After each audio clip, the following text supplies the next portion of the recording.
Taxi no es mi trabajo, pero en verdad soy actor. Es que Carlos es muy creativo. Papá. Papá. Denle un abrazo a su padre, Reinas. Nos vemos uno de estos días, Reinas, para estar juntos. ¿Dónde vives, ah? ¿Eh? Tengo jacuzzi.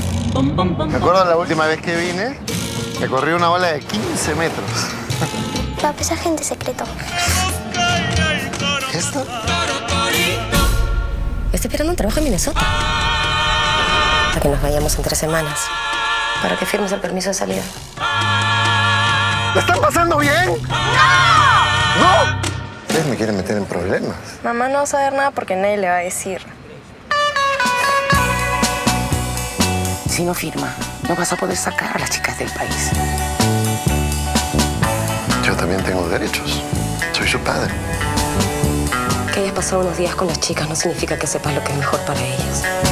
Las chicas solo tienen miedo de irse. Nos escapamos, Reina.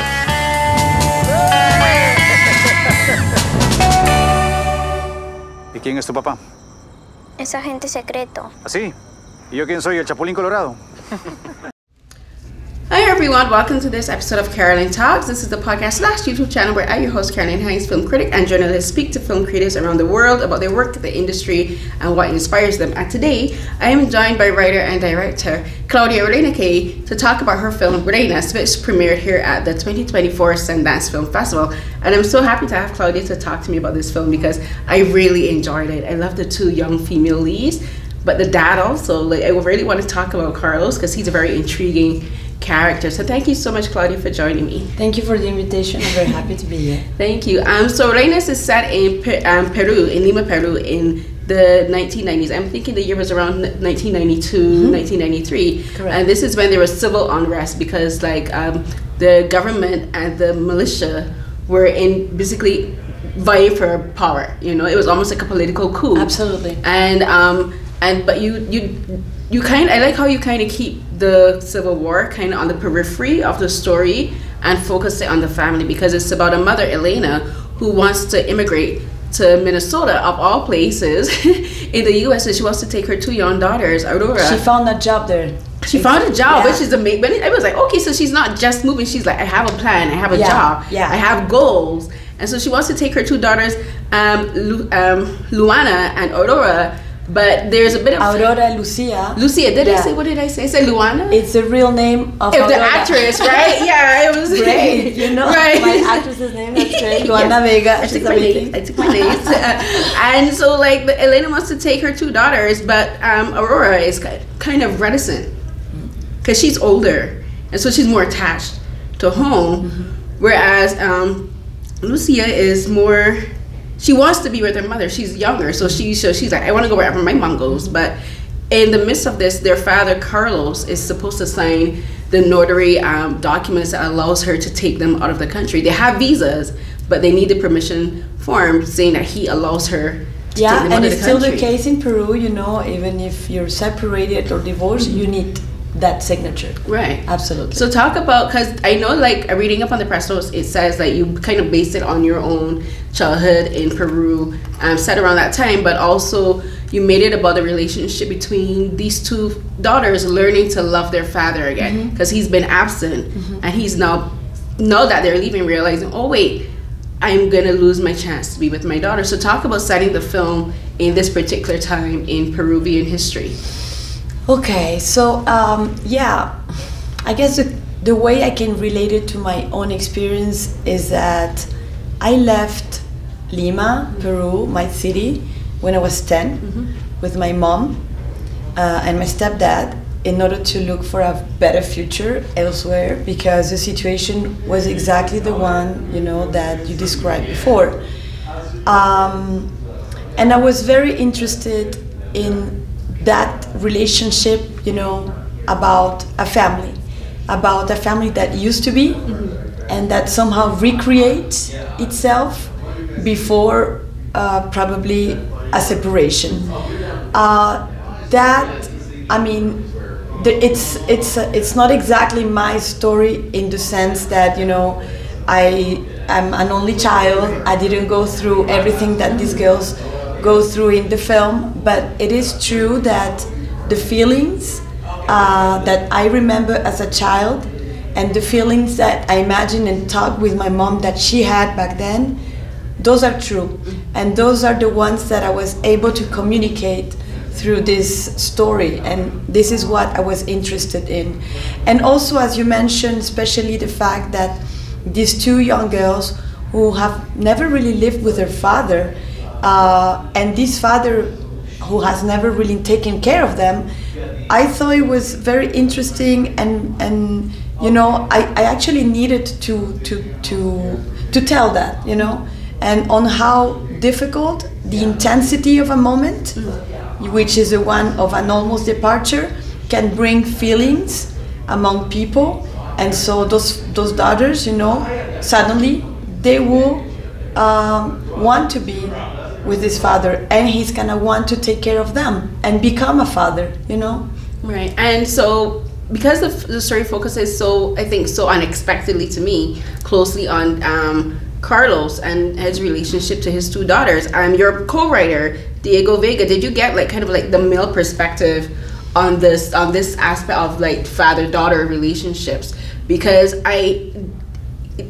Carlos is a very interesting character where he's a compulsive liar, but me as the audience, I wanted to believe what he was saying, even though I knew that what he was saying was pure nonsense, like just lies, like fantastical lies, but I wanted to believe him because I'm like, please, like when he says that he's a secret agent, I'm like, you know what? I kind of wanted to be it because don't break Lucia's heart this way, you know. I wanted to believe it, and I think a lot of that has to do, yes, with the dialogue and the script you wrote with with Diego, but also the actor who plays him, Gonzalo Molina, like he's fantastic, and like he's so good. He's so like his character is very persuasive. So talk to me about working with Diego to write the script and build this character. So I started writing the story before I asked Diego to co-write with me because it was something that I wanted to do. I'm Peruvian, but I've lived abroad, you know, for a very long time. I moved away when I was 10. I've been in Europe, then I came to the US where my entire family, Peruvian family lives. And so I think I really needed to reconnect with my country, with my roots. So I needed to do a project over there. So I started for 1 year, and then I felt the need to actually find someone to, you know, that was also Peruvian and that maybe had something very similar to my experience, so that we could actually share these things. So I wouldn't say that we had, you know, a more female or a more male approach to these relationships, but we actually were bringing, you know, different stories and different memories, you know. He had his own, I had mine, and then we were trying to find a balance between those stories, between the antagonist, which is the context, between the family situation, and to make everything, you know, go focus on this family, on these characters. And yeah, I think that, you know, that was a very beautiful collaboration that I had with Diego. About Gonzalo Molina, you're absolutely right. He is amazing. When I was, you know, doing casting, I already obviously had the script, and when you read the script, you know that this man, you want to love him, but I needed to find that person that has enough light and that seems, you know, generous, and that, you know, it's very human. So I couldn't go for, you know, people that were too much light or too dark, right? And somehow when I met Gonzalo Molina, like instantly, you know, we talked. Instantly I knew he had all of these things, because as a human being, he's an amazing person. He's a very generous actor, I would say, and he's funny, you know. So he was able to bring this joy into this drama, and I think this is what we need. You don't know how many people have told me, you know, either I can relate to this father because I feel a bit like this, or I have a father or a grandfather that, you know, is a bit like this. Everyone knows someone like Carlos, you know. And I think, you know, that's a human side of it. As you said, you just want to believe this person. But because, you know, the struggle that he's going through, the context doesn't help. He wants to be loved, and he wants to impress, and he wants to leave an impression on these two daughters that, you know, he feels like a loser. Right. And I think that's what makes him also being such a pathological liar, you know, because I think he's just like underwater, you know, trying. Right. So I believe this is why we, you know, the audience says, yeah, he's okay. Yeah, yeah, and it's about him trying to impress the girls, but it's also, I think, his wishes for himself, which is that he could be better, that he could actually be these heroes that he's telling these girls, you know, that he could be better than what he is. And it's like but the thing is that I thought was interesting is that he has a job. He drives taxi, but he also works as security. But I think that's where the whole idea of parents thinking that what they're doing isn't good enough, you know. So he's thinking, okay, so like my job isn't good enough, so I can't tell my daughters that I'm a security guard, you know.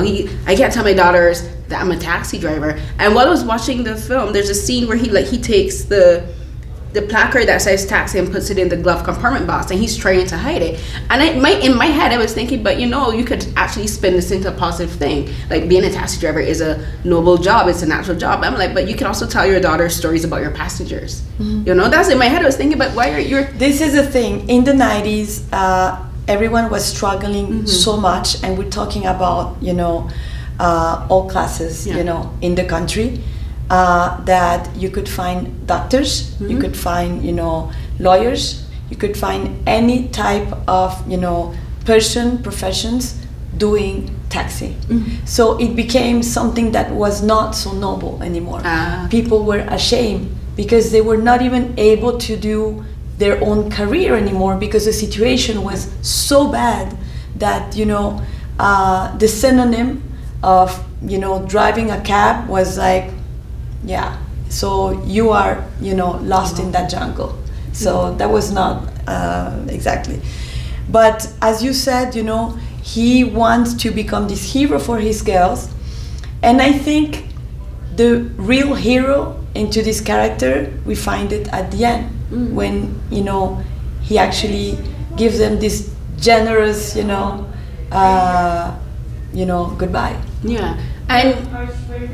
And I think, like, for me, like, one of the reasons I related to this story is not only because, like, I'm an immigrant as well, and I could sense Ileana's her struggle with moving. Like, yes, she has everything planned, she has these plans, but immigrating is not an easy decision to make in any circumstance. Absolutely. But when you have children, like, I don't have children, but I imagine, like, she's very cognizant that she's taking her kids away from the only home they know, and that's why she makes sure that they spend time with their grandmother and with their friends, because she's like, yes, it's for them, but it's also for her, that she's making these memories for her. And I think one of the things that I think you did really well with her character is that her relationship with Carlos isn't very bitter. Like, you can tell there's some resentment because she wanted him to be a better man, and so she had to make the choice and say, yes, I wish you're a better man and I wish you're a better father, but we have to divorce because you're not fulfilling your role as a parent. But as they're getting closer to the date they're supposed to leave, she becomes more open to him. You know, she becomes more patient. You know, and even the grandmother, I thought it was really surprising that the grandmother was like none of their friends, the grandmother, like, no one treats him like he doesn't belong. You know, like the grandmother's like, oh, if you want to sleep here, the bed. Like, if they pass curfew, Ileana's like, okay, you know what, I don't want you to get shot. Come inside and stay. And I love that you did that with the relationship, that you show that you can have parents where they may not agree on everything, and even with the daughters, but as individual people, like, she can still appreciate who he is as a person and still treats him as a human being and still can show that care and compassion to him. Yeah, I think it was important to actually show humanity in all the characters, and this kind of like gray line, right? Because they all need something from each other, and I think they're trying to work on it. And this mother probably feels guilty about, you know, separating these girls, you know, from their father forever. at the same time she really needs him. She needs that signature, so she can't just like be a rebel and be like, she's you like, suck. I need you to step and up. Like, Elena is someone that's very, very pragmatic, and she has her dream, as you said, and I really wanted to also tell her the story of this woman, because you know, she's raised these kids by herself. She found a job, you know, in another place because she's thinking of her future and her daughter's future.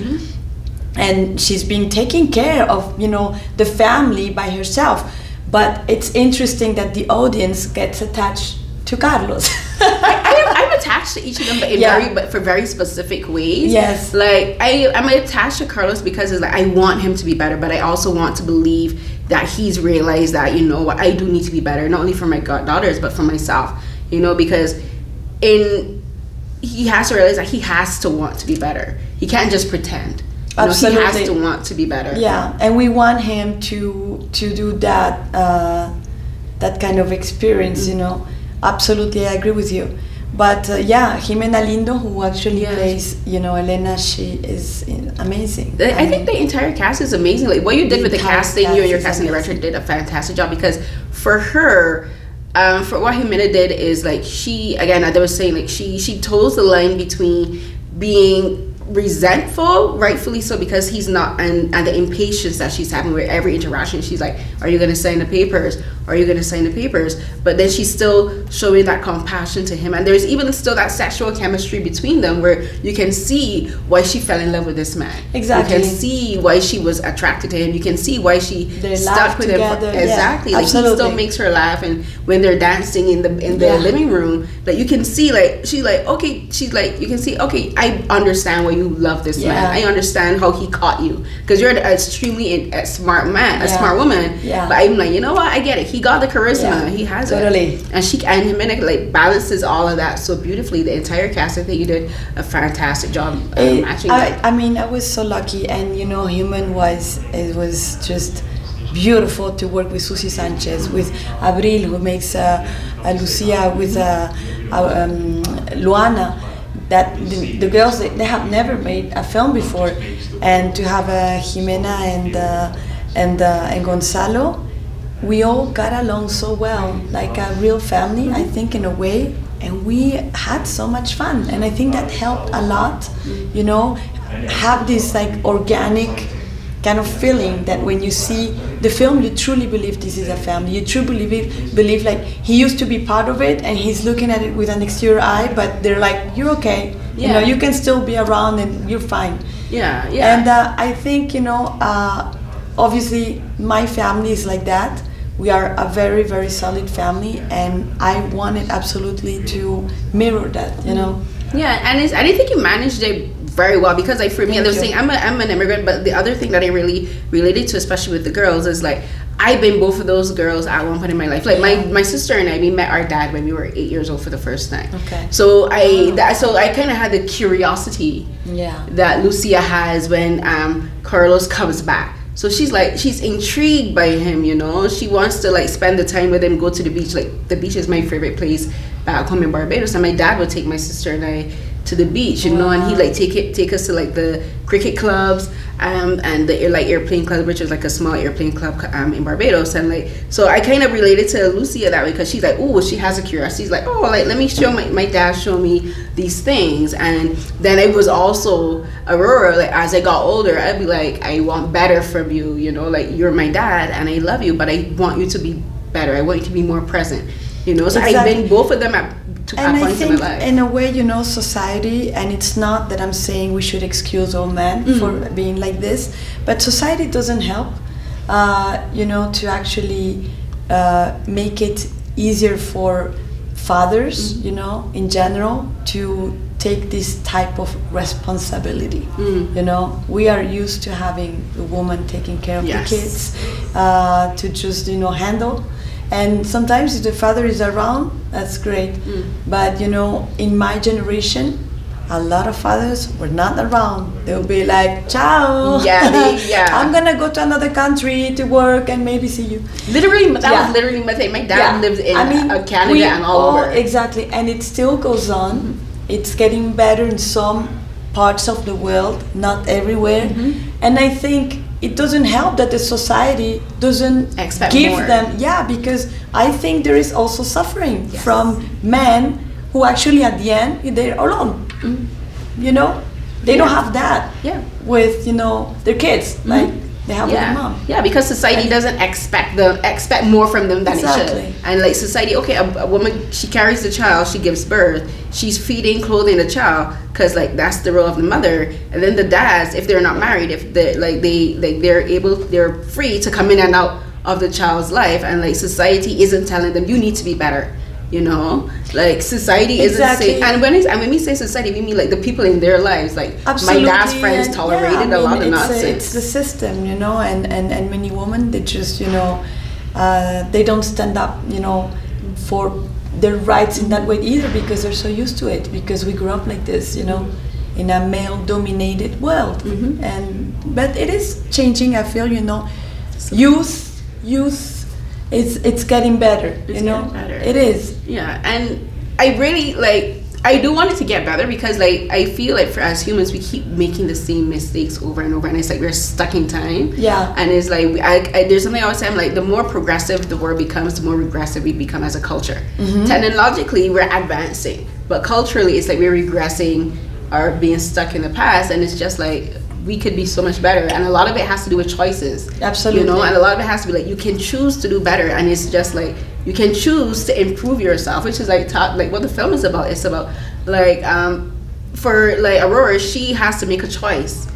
Do I want to be a better daughter? Do I want to open up to my dad? Do I want to listen to my mother? For Carlos, do I want to be a better father? And for Elena, she's like, do I want to? It was fascinating actually to create those characters that were from different generations. You have the grandmother who has had her life, and she's trying to take care of her daughter and grandkids. You have this mother that's in an age that you can still hope for future. Then you have Aurora, and she really doesn't care about either the politics or the social. She wants to hang out with her friends and go to parties. Yeah. And then you have the little one who wants her mom, and her mom is never there. So, it was important for me to actually talk about all these generations of humans.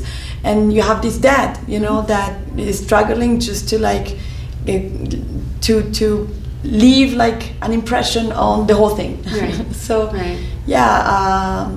I feel, even though, we always say the two protagonists are the two girls, somehow we have a family protagonist, and probably the father is the heart protagonist in that way, Yeah, he is. And so I know we're gonna have to wrap it now. So my last question I want to ask you is, the film is called Reinas, which is Queens in Spanish. Absolutely. And this is what Carlos calls the girls. And I think and it's something that I think fathers in particular do. Like they call the daughters things like princess, queens, that kind of stuff. But you don't really treat them like queens and princesses. Yeah, you know. Right. So talk to me about naming the film Reinas, and because it's kind of like a almost ironic use of the word in the film itself, because like queens have power, queens can do all of this, queens are cherished, queens are protected, but he's calling these girls these things, but he's lying to them. He's not really protecting them, because like he's taking them out past curfew and this kind of stuff. And I'm like, we're not really treating them as queens. I think he's not totally aware of this. I think he really thinks they are his queens, and he has always felt, you can see there is much love. Yeah. But I think he just is handling the situation in a terrible way, and that's what makes him, Queens is actually him naming them, as you said, and it's the title of the film. But it's like at the end, he finally makes them queens. He finally gives them this importance. Yes. All right, great. Thank you so By much. suffering. Thank you so much for talking to me, Claudia. I really appreciate It was great. this. Thank you so much. Thank Good you. luck on the other interviews in the festival. And thank you. Good luck to you with the film. I heard Thank that you guys had a standing ovation for the premiere, which I wasn't It able was to see. But insane. We had a standing ovation, actually two. People stood up. People were touched. People were, I think this is what all we wanted, is that the film touches the audience. The audience is important. As I said before the film started, I said, okay, the film is about to be born now, because you, the audience, are about to watch it for the first time. Yeah. And the film is about to go from being ours to being yours. Yes. And it is also one of the main reasons why, as filmmakers, as directors, as writers, we do cinema, because we do want that connection, with the exterior eye. So it was amazing yesterday. It was amazing to have that kind of reaction here in Sundance. Was something absolutely unexpected. Well, great. It's much deserved. So again, thank you so much and congratulations. And I hope the rest of your year and festival season is going to be amazing. It's about to get we're going to Berlin after this. Berlinale. I want to go one of these days. Good. So safe travels and safe flight. Thank you. Thanks. Bye.